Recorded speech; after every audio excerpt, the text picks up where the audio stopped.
కోటి గొంతులా పిలుపుల పద ఈ సమయం గమనం మలిచే మలుపుల పద ఏ ధర్మం కోరే సత్యాగ్రహమై పదులుగా పద సంక్షేమం కూర్చే సేవా గుణమై అదనుగా పద ఏ పిడుగుకు బెదరని. అందరికీ నా నమస్కారాలు.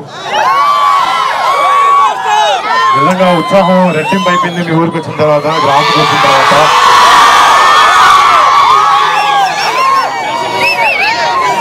పదేళ్ల నుంచి ఎక్కువ సక్సెస్ లేకపోయినా కూడా జనాలకి మంచి చేయాలనేది అనే ఒక లక్ష్యంతో రాజకీయాల్లోకి వచ్చిన కళ్యాణ్ బాబాయ్కి ఎన్నో ఎదురింపులు ఫేస్ చేశారు, ఎన్నో మాటలు పడ్డారు.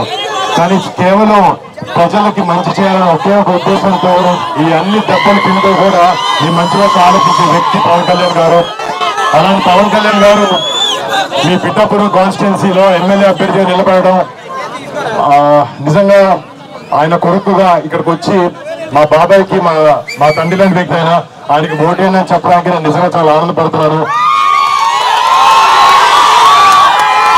అంటే అధికారంలో ఉన్న చాలా పార్టీలు చేయలేనివి ఎన్నో విషయాలు కళ్యాణ్ బాబాయ్ 10 సంవత్సరాల నుంచి ఒక ఎమ్మెల్యే సీట్ లేకపోయినా కూడా కౌలు రైతులకు ప్రాబ్లం వచ్చినప్పుడు అప్పులు చేసి మరీ వచ్చి వారు డబ్బులు ఇచ్చారు. మట్టి కార్మికులకి ప్రాబ్లం వచ్చినప్పుడు ఫస్ట్ మొట్టమొదటిగా జనసేన నుంచి కళ్యాణ్ బాబాయ్ గారు కదిలి హెల్ప్ చేయడం జరిగింది. ఇలాగా మీరే ఇమాజిన్ చేసుకోవచ్చు, ఒక్కసారి బాబాయ్ని మన అసెంబ్లీ పంపిస్తే మన కోసం, మన ప్రజల కోసం ఎంత చేస్తారనేది. అండ్ మీ అందరి సపోర్ట్, ప్రేమ ఎప్పుడు కళ్యాణ్ బాబాయ్కి ఉండాలి, మా పవన్ కళ్యాణ్ గారికి ఉండాలి.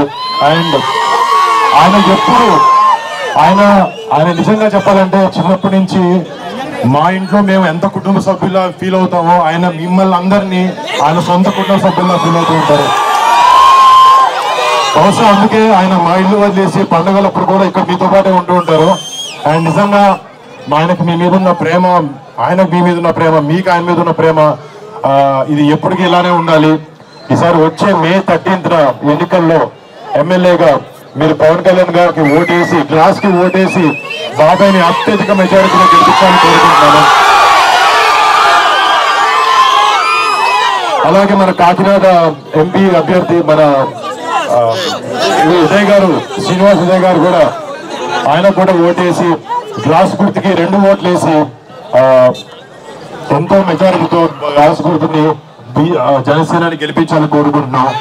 జై జనసేన, జై టీడీపీ, జై బీజేపీ, జై పవన్ కళ్యాణ్, జై హింద్.